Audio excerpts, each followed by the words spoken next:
Hello students, let's start today's session. My name is Virender and I welcome you to all the finishers. Let's start today's sessions. आज का session हम शुरू करते हैं और कल की जो क्लास मैंने बताई थी आई होप कि आप वो समझ गए हैं, समझ चुके हैं। अब हर बार मैं आपसे रिक्वेस्ट करता हूँ कि आप लोग अपने नोट्स बनाना शुरू कीजिए। अगर आपने अपने नोट्स नहीं बनाए हैं तो प्रॉपरली अपना नोट्स को मेंटेन करना शुरू कर दीजिएगा। ठीक है, चलिए कंटिन्यू करते हैं। तो आज का जो हमारा सेशन है उसके ऊपर हम ध्यान देते हैं। तो हमने जो कल की क्लास को जहाँ पर छोड़ा था वहीं से आगे कंटिन्यू करेंगे और हमने कल कहा था कि हम बात करने वाले हैं कन्फ्यूजन के बारे में, नाउन को लेकर के जो कन्फ्यूजन होता है। तो आप हेडिंग में लिख सकते हैं नाउन कन्फ्यूजन। ठीक है, तो नाउन कन्फ्यूजन आप लिख सकते हैं जहाँ पर नाउन को लेकर के कन्फ्यूजन क्रिएट होता है।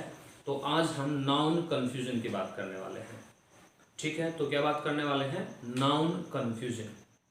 ठीक है, सिंपल से मैं कुछ सेंटेंस आपको लिखने वाला हूँ। आपके सामने कुछ सेंटेंस लिखूंगा और आपने मुझे बताना है कि उसके अंदर नाउन क्या है।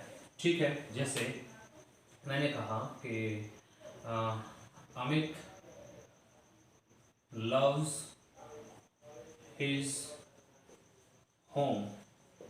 ठीक है, जैसे सेंटेंस मैंने लिखा। अब इस सेंटेंस में हम पार्ट्स ऑफ स्पीच की बात करना शुरू करें तो आप बोलेंगे, आप बताएंगे सर जो अमित है वो नाउन है और जो लव्स है वो वर्ब है और हिज को मैं भी बताता हूँ आपको क्या है, इसको भी डिफाइन करते हैं। पहले मैंने आपको बताया है होम, फिर अगेन एक नाउन है। ठीक है, तो यहाँ पर हमने देखा एक तो हमने ये बात समझनी है कि जो नाउन का जो फंक्शन है, नाउन का जो यूज है वो एज अ सब्जेक्ट भी यूज हो रहा है और नाउन को हम एज अ ऑब्जेक्ट भी यूज करते हैं। तो पहला पॉइंट तो आपको यहाँ पर ये समझ लेना है।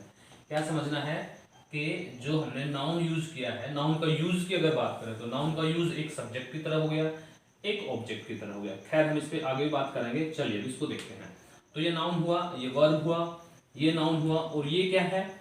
ये है, मैंने आपको बताया था नाउन के बारे में कोई शब्द अगर अतिरिक्त जानकारी देता है, नाउन के बारे में कोई शब्द अगर हमें जानकारी देता है तो वो क्या बनता है? वो बनता है एडजेक्टिव। क्या बनता है? एडजेक्टिव बनता है वो। ठीक है, ये बनता है एडजेक्टिव, हमने ये पढ़ा था। ठीक है, एडजेक्टिव। अब एडजेक्टिव का भी एक पार्ट अगर हम आगे देखें तो हमने पढ़ा था कि ये बनता है डेटरमिनर। डेटरमाइनर, ठीक है, डिटरमाइन करता है इस चीज को तो डिटरमिनर बनता है ये इस शब्द को डिटरमाइन कर रहा है तो ये डिटरमिनर है और ये डिटरमिनर जो पार्ट होता है एडजेक्टिव का पार्ट होता है, तो ये एडजेक्टिव कह सकते हैं। तो हमें समझ में आया कि सेंटेंस जो लिखा है इसमें हमें एक नाउन मिला, फिर वर्ब, फिर एडजेक्टिव और फिर नाउन। ठीक है, ये बात हमें समझ में आ गई। यहाँ तक कोई प्रॉब्लम, कोई डाउट नहीं होना चाहिए आपको। एक और सेंटेंस में लिखता हूँ, उसके बारे में मुझे और आप जानकारी दीजिए। ठीक है, देखिए तो हम इसको लिख सकते हैं यहाँ पर शॉर्ट फॉर्म में समझ के कि ये क्या है, ये एक एडजेक्टिव या डिटरमिनर कुछ भी आप कह सकते हैं। ठीक है, चलिए अब मैं एक और सेंटेंस लिख रहा हूँ और देखिए आपको कहाँ पर कंफ्यूजन होता है उसको देखिएगा। जैसे मैंने कहा ही रीच्ड द स्टेशन। ठीक है, ये मैंने लिखा he went his home। ठीक है, ये मैंने सेंटेंस लिखा। अब फिर इसको हम दोबारा से एनालिसिस करें तो हम देखते हैं ही जो है वो ही यूज होता है किसी न किसी नाउन की जगह पर। ये शब्द किसी न किसी नाउन की जगह पर यूज हुआ है तो ये बन जाता है प्रोनाउन। क्या बन जाता है भाई? ये प्रोनाउन बन जाता है। तो ये तो बन गया प्रोनाउन, ऐसे ही ये भी प्रोनाउन बन गया। ओके, तो ये प्रोनाउन बन गया। अब ये क्या है? वर्ब है, ये भी वर्ब है। ठीक है, द आर्टिकल है और स्टेशन क्या है आपके हिसाब से? नाउन। ये कहेंगे आप नाउन है। ऐसे ही हिज क्या है? हिज वही डिटरमिनर या आप कह सकते हैं एडजेक्टिव है, राइट। और होम क्या है आपके हिसाब से? हुआ नाउन। अब यहां से हमारा खेल शुरू होता है कि हमने देखा कि हमने स्टेशन को एक नाउन की तरह यूज कर दिया, होम को हमने एक नाउन की तरह यूज कर दिया और यहाँ पर भी हमने होम को एक नाउन की तरह यूज कर दिया। लेकिन अगर मैं कहूं कि जो होम, ये वाला होम है, ये नाउन नहीं है और ये जो स्टेशन है ये भी नाउन नहीं है। तो आप बोलेंगे सर क्या मजाक कर रहा, अभी आपने कहा नाउन है, होम तो नाउन है, और यहां पे कह रहे हैं होम नाउन नहीं है, तो ये तो मजाक कर दिया आपने हमारे साथ। लेकिन एक्चुअल में ये कोई मजाक नहीं है, बट ये रियलिटी है, क्योंकि ये वाला जो होम है, ये वाला होम तो है हमारा नाउन, लेकिन ये वाला होम हमारा नाउन नहीं है। अब आप पीछे की क्लासेस को याद कीजिए और उस पॉइंट को याद कीजिए जब मैंने आपको आइडेंटिफिकेशन पढ़ाया था। क्या पढ़ाया था? Identification, identification of the noun. और वहां पर मैंने आपको समझाया था कि नाउन की आइडेंटिफिकेशन अगर आपको करनी है तो उसके लिए आपको 3 शब्दों का यूज करना होता है जिससे आप क्वेश्चंस पुट करते हैं, और जब उन क्वेश्चंस का जो आंसर आता है वो नाउन होता है। और वो शब्द कौन कौन से हैं? वो शब्द हैं व्हाट, हु और whom। याद कीजिए मैंने आपको बताया था ये, यानी कि व्हाट का आंसर जो होगा वो नाउन होगा, हु का जो आंसर होगा वो नाउन होगा, और whom का जो आंसर होगा वो नाउन होगा। अब देखिए यहां पर इस चीज को, इस वाली बात को, इस वाले पॉइंट को यहां इन तीनों सेंटेंस में हम इंप्लीमेंट करके देखते हैं, तीनों सेंटेंस में यूज करके देखते हैं, और तब हमें पता चल जाएगा कि कौन सा शब्द नाउन है और कौन सा शब्द नाउन नहीं है। उससे पहले बिल्कुल फर्स्ट वाली क्लास में मैंने आपको समझाया था कि जब हम पार्ट्स ऑफ स्पीच की बात करते हैं तो उस पार्ट्स ऑफ स्पीच को हम बोलते हैं फंक्शनल ग्रामर। क्या बोलते हैं? Functional grammar. फंक्शनल ग्रामर का मतलब क्या हुआ कि हम एक शब्द का यूज अलग अलग तरीके से कैसे करते हैं, तो वही बात को प्रमाणित हम यहां पर करेंगे और वो आपको समझना है। ठीक है, चलिए देखिए, तो व्हाट, हु और whom को हम देखते हैं यहां पर। अमित लव्स हिज होम, तो व्हाट अमित लव्स, मैंने पूछा व्हाट अमित लव्स, तो उस व्हाट का आंसर क्या देंगे आप? Sir Amit loves his home. ठीक है, तो व्हाट का आंसर आ गया होम। अब यहां पर नेक्स्ट सेंटेंस को देखो आप, ही रीच्ड द स्टेशन, तो क्या हम व्हाट से यूज कर सकते हैं? अमित रीच्ड व्हाट, तुकी नहीं बना, बिल्कुल तुकी नहीं बन रहा। अमित रीच्ड व्हाट, नहीं बिल्कुल भी नहीं बनेगा। तो यहां पर जो ये आंसर किसका आ सकता है? ये आंसर आएगा वेयर का। किसका आएगा? वेयर का। देखिए अमित रीच्ड वेयर, तो आप बोलेगे sir Amit reached the station, तो वेयर का आंसर आ रहा है, व्हाट का आंसर नहीं है ये स्टेशन, ना ही हु का आंसर है, ना ही whom का आंसर है, ये आंसर है वेयर का। मेरी बात समझ में आ रही है आपको? मैंने आपको समझाने की कोशिश की है कि अगर आप नाउन को आइडेंटिफाई करना चाहते हैं तो नाउन को आइडेंटिफाई करने के लिए केवल आप इन 3 शब्दों का यूज करेंगे, या तो व्हाट से उसका आंसर आएगा, या हु से, या whom से, तो ही वो नाउन होगा, अदरवाइज तो वो शब्द नाउन नहीं है। अगर किसी भी शब्द को आपके सामने ऐसे कुछ भी लिख दिया जाए और उससे पूछें इसका पार्ट्स ऑफ स्पीच बताएं, तो आप कहेंगे कि इसका पार्ट्स ऑफ स्पीच ऐसे नहीं बताया जा सकता। ये डिपेंड करता है कि हमने उस शब्द को सेंटेंस में कैसे यूज किया है। और ऐसा क्वेश्चन बिल्कुल सिंपल, एक ऐसा क्वेश्चन आ सकता है आपके एग्जाम में, ही रीच्ड द स्टेशन, इसका आप हमें पार्ट्स ऑफ स्पीच बताइए। क्या है ये? नाउन है, प्रोनाउन है, एडवर्ब है, या एडजेक्टिव है? क्या है ये बताइए। तो आपने देखा अरे name of a place, name of a thing, name of a person is a noun, तो आपने तो यहाँ पे नाउन पे टिक कर दिया और ये गलत हो गया आपका, क्योंकि ये नाउन है ही नहीं। तो ये क्या है? ये है एडवर्ब। क्या है ये? एडवर्ब। अब कैसे पता लगा कि ये एडवर्ब है? हमें कैसे पता लगा एडवर्ब है? भाई जब वेयर का कोई भी आंसर आता है ना तो वो एडवर्ब होता है। इसको और अच्छे से इस एग्जांपल से हम समझेंगे। देखिए ही वेंट हिज होम, तो वेयर ही वेंट, तो आंसर आएगा होम। वेयर ही वेंट, तो आप उसका आंसर क्या देंगे? होम। तो ये वाला जो होम है ये भी एडवर्ब है, क्योंकि ये किसका आंसर दे रहा है? ये आंसर दे रहा है वेयर का, ना कि व्हाट का। व्हाट का आंसर नहीं दे रहा, ही वेंट हिज व्हाट, तो व्हाट का आंसर नहीं है ये, this is the answer of where. तो वेयर का जब आंसर आएगा तो वो एडवर्ब होगा। ठीक है, तो इस तरीके से एग्जामिनर आपको कंफ्यूज कर सकता है एक जगह पर वो आपको नाउन ही दे सकता है और एक दूसरी जगह पर उसी नाउन को वो चेंज करके एडवर्ब बना सकता है। तो depends on the sentence, sentence पे डिपेंड करता है।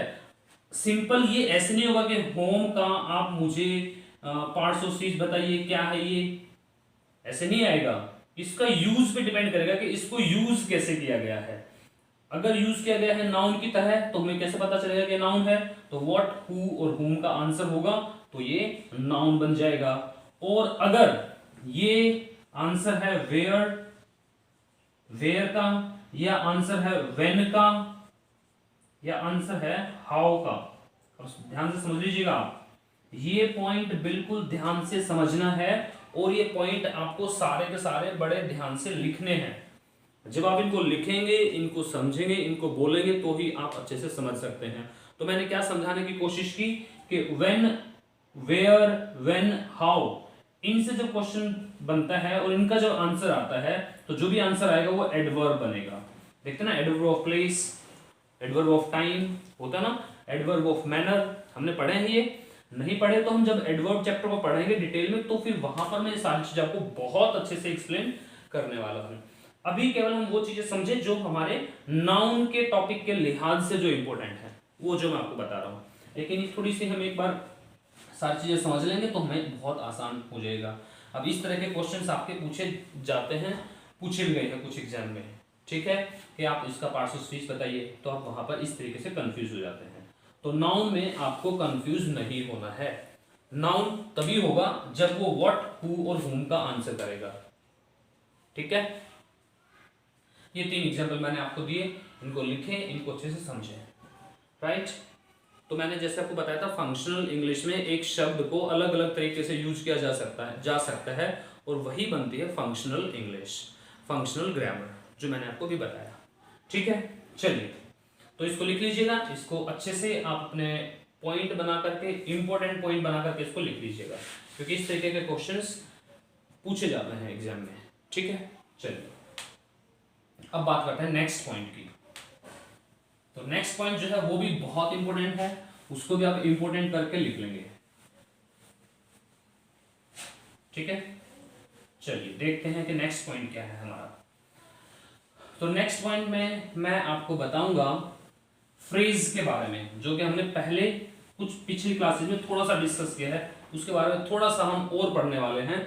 यानी कि उस फ्रेज का हम वो पार्ट पढ़ने वाले हैं जो नाउन के टॉपिक के लिहाज से इंपॉर्टेंट है, यानी कि जितना नाउन के टॉपिक में आता है वो हम पढ़ने वाले हैं। तो अभी हमने नाउन कंफ्यूजन क्लियर किया है। नाउन कंफ्यूजन में मैं आपको एक बार फिर रिवाइज करवा देता हूँ। नाउन कंफ्यूजन में हमने समझना है कि उस शब्द को, उस नाउन को कैसे यूज किया गया है, उस नाउन को क्या नाउन की तरह ही यूज किया गया है या उसको एडवर्ब की तरह यूज कर दिया गया है। तो वहां पर कैसे पता चलेगा हमें पता चलेगा, नाउन को अगर जानना है तो उसका आंसर हमें व्हाट से मिलेगा, या हु से मिलेगा, या हुम से मिलेगा, ठीक है। और एडवर्ब का कैसे पता चलता है, तो एडवर्ब का आंसर जानने के लिए हमें वेयर, व्हेन और हाउ, इनसे पता चलेगा, ठीक है। ये पॉइंट आपको समझना है। चलिए, आई होप कि आपको ये समझ में आ गया है। नहीं समझ में आया है तो आप इस वीडियो को दोबारा से देखना शुरू करें और फिर सारी चीजों को अच्छे से समझ जाएंगे। अब हम चलते हैं नेक्स्ट पॉइंट की तरफ, ठीक है। तो नेक्स्ट पॉइंट क्या है ये आप देख लीजिएगा। नाउन कंफ्यूजन आपको समझ में आ गया होगा। चलिए, तो नेक्स्ट पॉइंट में चलते हैं, नेक्स्ट पॉइंट की बात करते हैं। और नेक्स्ट पॉइंट में आपको फ्रेज के बारे में बताने वाला हूं कि फ्रेज को हम कैसे यूज करते हैं नाउन के लिहाज से। तो आप बोल सकते हैं नाउन फ्रेज। अब आप याद कीजिए वो क्लास जब मैंने आपको फ्रेज के बारे में बताया था, फ्रेज क्या होता है। तो मैंने आपको बताया था फ्रेज क्या होता है, अ ग्रुप ऑफ वर्ड्स होता है, अ ग्रुप ऑफ वर्ड्स। इसका सम मीनिंग होता है, इसका, ठीक है। और इसमें कोई भी सब्जेक्ट या वर्ब नहीं होता। मैं हिंदी में लिख लेता हूं रेफरेंस के लिए, आप उसको हिंदी में लिखिएगा, ठीक है। नहीं होता, यानी कि क्या नहीं होता, इसमें सब्जेक्ट और वर्ब नहीं होता। क्या है, ग्रुप ऑफ वर्ड होता है, उसका कुछ मीनिंग भी आता है और उसके अंदर कोई सब्जेक्ट और वर्ब नहीं होता। ठीक है, अब इस बात को हम आगे समझते हैं।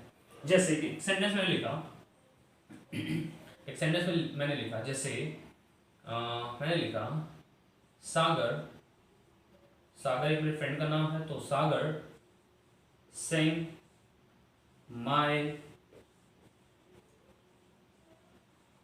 favorite song। मैंने ये एक सेंटेंस लिखा आपके सामने।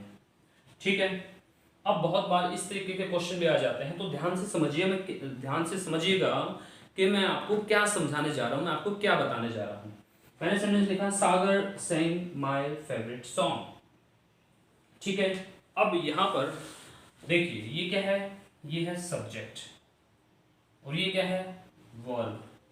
तो जैसे ही सब्जेक्ट और वर्ब हमें दिखा तो मतलब पता चल गया कि भाई ये जो है यहां से लेकर के यहां तक ये एक क्लोज तो है ही, ये एक क्लोज है। और सागर sang my favorite song तो अपने आप में एक सेंटेंस भी है ये। ठीक है, ये एक सेंटेंस भी है, लेकिन इस क्लोज या इस सेंटेंस के अंदर आप देखेंगे कि एक अपने आप में एक फ्रेज भी है, और वो फ्रेज कहां से शुरू होता है, माय फेवरेट सॉन्ग। अब अगर इतने हिस्से को हम देखें, यहां से लेकर के यहां तक के हिस्से को हम देखें, my favourite song, my favourite song. अब इसको देखो, अब ग्रुप ऑफ वर्ड है ये माय फेवरेट सॉन्ग, इसका कुछ मीनिंग भी है। ठीक है, इसका मीनिंग भी आ रहा है, मेरा फेवरेट सॉन्ग मीनिंग भी है, सब्जेक्ट और वर्ब नहीं है इसके अंदर। तो जब ये सारी चीजें हैं, सेम मैच हो रहा है, तो ये बन गया फ्रेज, PHRASE, तो ये बन गया फ्रेज। क्या बन गया ये, फ्रेज। समझने की कोशिश कीजिए मैं क्या समझाना चाह रहा हूं आपको। तो ये क्या बन गया, फ्रेज बन गई है, this is a phrase now, my favourite song. यानी कि इस पूरे सेंटेंस के अंदर से एक हमें फ्रेज मिल गया। ठीक है, अब ये फ्रेज है, अब कोई आपसे पूछ ले, क्वेश्चन आ जाए कि ये कौन सा फ्रेज है, तो आपको बताना पड़ेगा कि इस फ्रेज का नाम क्या है, ये कौन सा फ्रेज है। तो मैं कह रहा हूं ये नाउन फ्रेज है, मैंने कहा ये है नाउन फ्रेज। अब हमें कैसे पता चले कि ये नाउन फ्रेज है, हमें कैसे पता चलेगा कि ये नाउन फ्रेज है। तो इसके लिए वही रूल जो नाउन को जानने के लिए किया था, जो हम नाउन को जानने के लिए यूज करते हैं तरीका, वही तरीका हम इसको जानने के लिए यूज करेंगे। अब नाउन को जानने के लिए हमने क्या यूज करा था, व्हाट, व्हेन, व्हाट, हु और whom यूज किया था हमने। ठीक है, यही तो तरीका है भाई जानने का नाउन को। अब अगर एक शब्द होता तो वो नाउन हो जाता, लेकिन यहां तो तीन शब्द हैं, तीन वर्ड हैं, 3 वर्ड्स हैं यहां पर, तो फिर वो फ्रेज बनता है। अब फ्रेज है तो वो नाउन फ्रेज बना। अब कैसे पता चला ये नाउन फ्रेज बना, तो देखिए सागर sang, सागर ने गाया, क्या गाया सागर ने, भाई क्या आ गया ना, व्हाट, क्या गाया सागर ने, तो आप बोलेंगे सागर ने गाया मेरा फेवरेट सॉन्ग।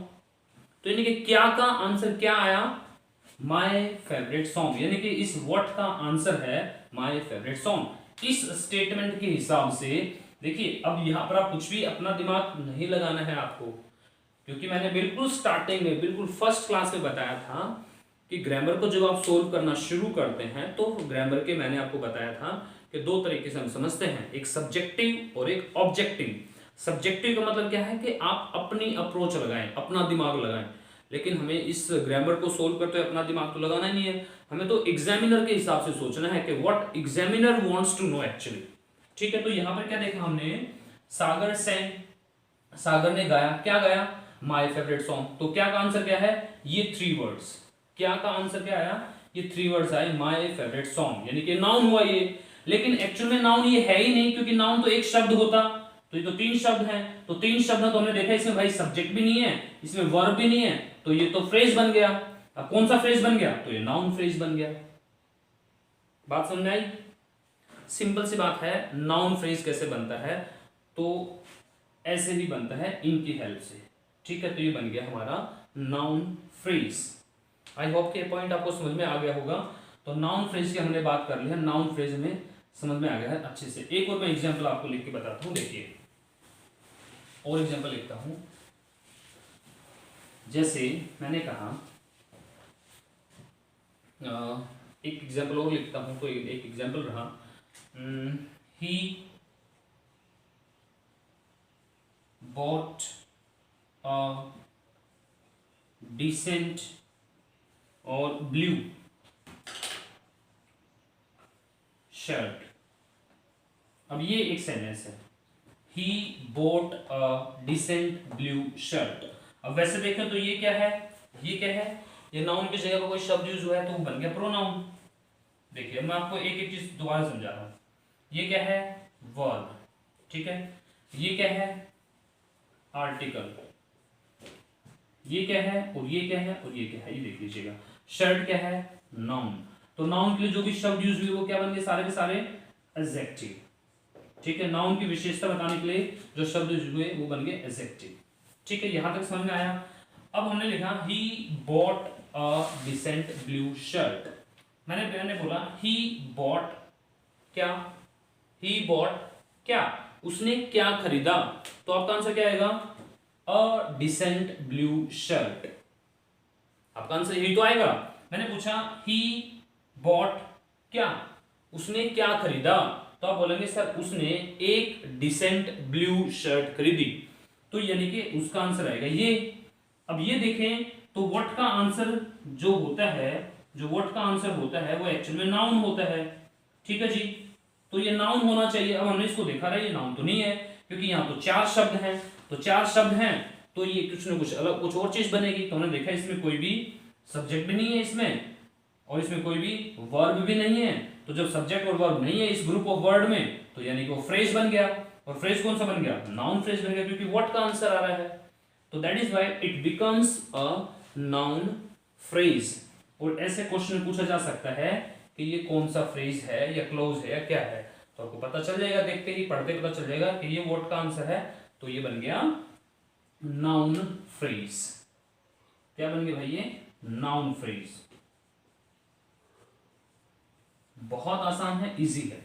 ध्यान से सुनेंगे, पेशेंस के साथ में सुनेंगे, समझेंगे, तो बहुत जल्दी और बहुत आसानी से आपको ये पॉइंट समझ में आ जाएगा, ठीक है।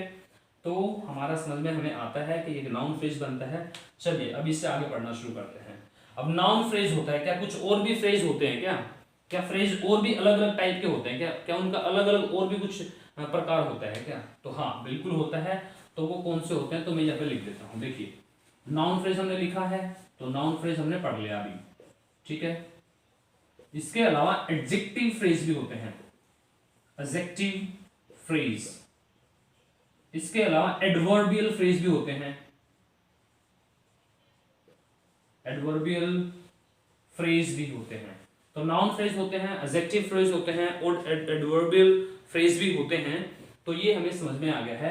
लेकिन हमने यहां पर केवल नाउन फ्रेज को ही पढ़ा है, क्योंकि नाउन जो हमने टॉपिक शुरू किया है नाउन, उस टॉपिक के हिसाब से हमें केवल नाउन फ्रेज को ही समझना है। जब हम अगले टॉपिक शुरू करेंगे, चाहे वो एडजेक्टिव या एडवर्ब का, तो हम इनको समझेंगे, ठीक है। इस टॉपिक के लिहाज से, इस टॉपिक के लिए, इस टॉपिक को समझने के लिए जो चीजें जरूरी हैं उनकी अगर बात करें तो वहां पर हमें नाउन फ्रेज को ही समझना है, ठीक है। जो कि हमें समझ में आ चुका है कि what is a noun phrase, ठीक है। अब चलिए आगे बात करते हैं और अगले पॉइंट को पढ़ना शुरू करते हैं, ठीक है। यहां तक का ये समझे, पहले इसको लिखें अपने नोटबुक में और अच्छे से नोट्स प्रिपेयर करें। और भी इसके साथ में चीजों को अच्छे से एक्सप्लेन करना है। आप वीडियो को रोके, वहां पर रोक करके अपनी लैंग्वेज में उन चीजों को एक्सप्लेन करें, ताकि आप बाद में भी जब उस नोट्स को पढ़ो तो आपको समझ में आ जाए, ठीक है। जैसे यहाँ पर आपको कोई पॉइंट लग रहा है कि मुझे इसको अच्छे से एक्सप्लेन करके लिखना है हिंदी में, तो आप उसको वहीं पर वीडियो को पॉज कर लें, वीडियो को रोक लें और वीडियो को रोक करके आप उसको अपनी लैंग्वेज में लिख लें, तो आपको वो अच्छे से समझ में आ जाएगा, ठीक है। चलिए अब बात करते हैं नेक्स्ट पॉइंट की। तो फ्रेज से आगे हमने क्या पढ़ा था, जब हमने चेन की बात की थी, चेन बनाई थी जिसमें हमने लैंग्वेज के बाद में लेटर्स, फिर वर्ड, अल्फाबेट, वर्ड, फिर फ्रेज, फिर क्लोज और फिर सेंटेंस, ठीक है। तो अब हम थोड़ा सा क्लोज के बारे में पढ़ेंगे, इसके बारे में पढ़ेंगे, क्लोज के बारे में। मैंने आपको पहले भी बताया था, पहली क्लास में बताया था कि क्लोज क्या होता है। तो नाउन क्लोज की बात करेंगे, ठीक है। नाउन क्लोज क्या होता है ये हमें समझना है। Noun clause. Now we are going to talk about noun clause. तो क्लोज क्या होता है, देखिए हमने देखा था कि क्लोज क्या होता है, तो थोड़ा सा समझ लेते हैं। अ ग्रुप ऑफ वर्ड होता है, ग्रुप ऑफ वर्ड्स, और इसे आप एक स्टेटमेंट भी कह सकते हैं कि एक स्टेटमेंट होती है, ठीक है, एक स्टेटमेंट होती है। और इसे कह सकते हैं इसमें एक सब्जेक्ट होता है और एक अपना वर्ब, या इस वर्ब वाले पार्ट को ही बोलते हैं प्रेडिकेट। क्या बोलते हैं, प्रेडिकेट बोलते हैं उसको। एक तो सब्जेक्ट होता है, उसका अपना प्रेडिकेट होता है, यानी कि उसका अपना एक वर्ब होता है, सब्जेक्ट उसका जो भी है उसके हिसाब से उसका ऑब्जेक्ट भी होता है, ठीक है। वर्ब के हिसाब से उसका अपना ऑब्जेक्ट भी हो सकता है, जिसको प्रेडिकेट बोला जाता है। खैर, तो ये चीजें होती हैं, वो एक ग्रुप ऑफ वर्ड होता है, उसको एक स्टेटमेंट भी बोल सकते हैं, उसमें एक अपना सब्जेक्ट होता है और एक अपना वर्ब होता है, तो वो बनता है क्या, क्लोज बनता है, ठीक है। तो एक एग्जांपल मैंने लिखा था, क्या एग्जांपल था, if he comes I will या I shall give him all the books, ठीक है। यहां पर विल और शैल को मैं समझाऊंगा किसी दिन आपको कि विल और शैल कैसे यूज किए जाते हैं, तो आई टेल यू, ठीक है। मैं आपको समझाऊंगा बहुत अच्छे से। ये विल आई के साथ विल आएगा या शैल आएगा, आई टेल यू। एक एग्जांपल को आप समझ लीजिएगा अभी। तो if he comes I will give him all the books, ये एक सेंटेंस मैंने लिखा। अब इस सेंटेंस को अगर हम थोड़ा सा एनालिसिस करें, इसको थोड़ा पढ़ें, इसको डिटेल में जाएं, तो हम देखते हैं कि हमें क्या मिलता है। देखिए, अब यहां पर एक सब्जेक्ट हमें मिल गया, यहां पर एक वर्ब मिल गया, ठीक है, फिर यहाँ पर कॉमा है। तो इसकी अगर बात करें तो अपने आप में ये एक क्लोज है, ठीक है। उससे आगे हम बढ़े तो आई, एक और सब्जेक्ट मिल गया हमें, फिर हेल्पिंग वर्ब मिल गई, एक मेन वर्ब मिल गई यहाँ पर हमें, ठीक है, फिर आगे हमें उसका ऑब्जेक्ट मिल गया। तो यहाँ पर भी एक क्लोज बन गया ये, ठीक है। मैं जो समझाना चाह रहा हूँ उसको आप समझते रहिएगा। देखिए, एक क्लोज ये मिल गया, एक क्लोज ये मिल गया, ठीक है। अब अगर हम बात करें इन दोनों क्लोज को अलग अलग पढ़ें, if he comes, if he comes, तो हमने इसको पढ़ा, लेकिन हमें इसका कंप्लीट मीनिंग नहीं मिला, इसका हमें कंप्लीट मीनिंग नहीं मिला, तो ये अपने आप में क्लोज हुआ, ठीक है। अब दूसरे वाले हिस्से को पढ़ते हैं, I will give him all the books. अगर इस वाले क्लोज को पढ़ते हैं तो अपने आप में ये पूरी मीनिंग दे रहा है, अपना अपना पूरा एक आइडिया दे रहा है। तो जैसे ही इसने अपना कंप्लीट मीनिंग या कंप्लीट आइडिया दिया, तो ये एक स्टेटमेंट बन गई, और स्टेटमेंट बनी तो एक सेंटेंस भी बन गई है।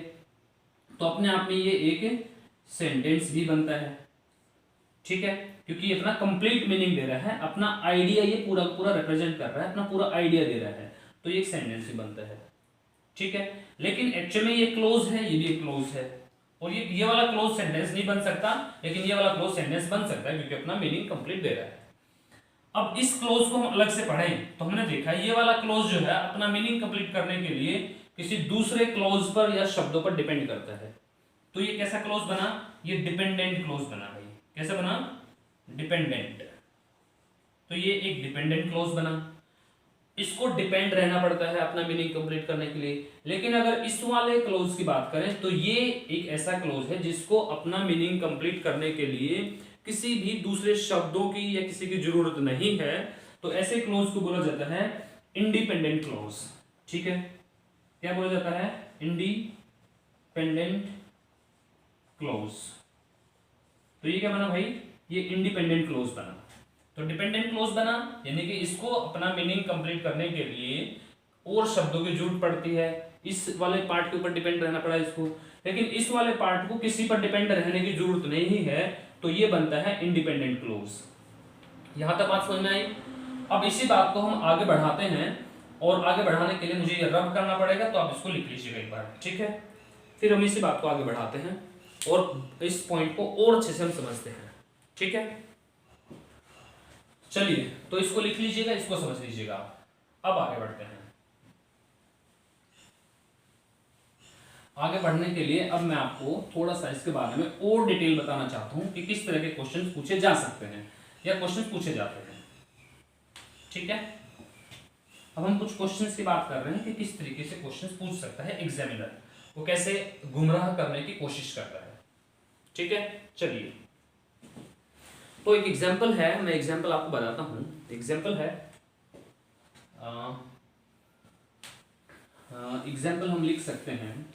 देखिए, he knows that Rajesh is a thief. Rajesh is a thief. Rajesh is a thief. ठीक है, तो he knows that Rajesh is a thief. ठीक है जी, क्या सेंटेंस बनाया हमने? He knows that Rajesh is a thief. अब ये सेंटेंस है, ये क्या है हमारा? प्रोनाउन, ये है वर्ब, और ये क्या है? ये इस वाले एक क्लोज को और इस वाले क्लोज को जोड़ने का काम करता है। तो जो जोड़ने का काम करता है उसे बोलते हैं कंजंक्शंस। हमने पढ़ा था, जब मैंने पूरा पार्ट्स ऑफ स्पीच आपको डिफाइन करा था यहाँ पर, तो मैंने बताया था कि जो पार्ट्स ऑफ स्पीच होते हैं वो अलग अलग होते हैं, और इस वाले पार्ट्स ऑफ स्पीच का नाम है conjunctions. That as a conjunction का काम कर रहा है, इनको जोड़ने का काम कर रहा है। तो ये एक हमारा सब्जेक्ट हुआ, एक हमारी वर्ब हुई, फिर एक और सब्जेक्ट हमारा आ गया राजेश, ठीक है, और ये हमारी होगी हेल्पिंग वर्ब यानी कि वर्ब, और ये हमारा उसका ऑब्जेक्ट। ठीक है, तो अब he knows that Rajesh is a thief. तो ही नोज, वह जानता है, क्या जानता है वह? तो क्या जानता है? ही नोज क्या? वह जानता है कि राजेश एक थीफ है। तो ही नोज क्या, तो यहां से लेकर के यहां तक उसका आंसर आ जाएगा क्या का? कि राजेश एक थीफ है। राइट, अब हम इसे देखें तो ये अपने आप में एक अलग क्लोज है और ये अपने आप में एक अलग क्लोज है। तो दो क्लोज को जोड़ने का जो काम कर रहा है वो कंजंक्शंस कर रहा है। तो एक क्लोज ये बना और एक क्लोज ये बना। ठीक है, दो पार्ट बने ना सेंटेंस के, फर्स्ट क्लोज सेकंड क्लोज। तो ये clause he knows that Rajesh is a thief. तो ही नोज, वो क्या जानता है? तो ही नोज कि राजेश एक थीफ है। तो ये इसका आंसर आया इस क्या का, यानी कि इस व्हाट का आंसर क्या है? ये वाला। और ये क्या है? अपने आप में पूरा का पूरा ये क्या है? ये पूरा का पूरा अपने आप में क्लोज है। अपने आप में पूरा पूरा क्लोज है ना ये भाई, जैसे जैसे मैंने आपको बताया था उसके हिसाब से क्लोज है। और इस व्हाट का आंसर ये क्लोज आ रहा है। तो ये क्लोज कौन सा बन गया? तो ये बन गया नाउन क्लोज, क्योंकि व्हाट का आंसर तो नाउन होता है ना, और ये नाउन तो है नहीं, ये तो क्लोज है, तो इसलिए ये नाउन क्लोज बन गया। बात समझ में आई आपको? बहुत इजी है, बहुत आसान है। एक और एग्जांपल मैं लिखता हूं, देखिए।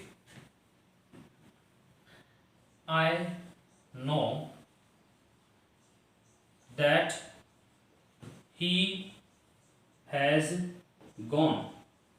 I know that he has gone.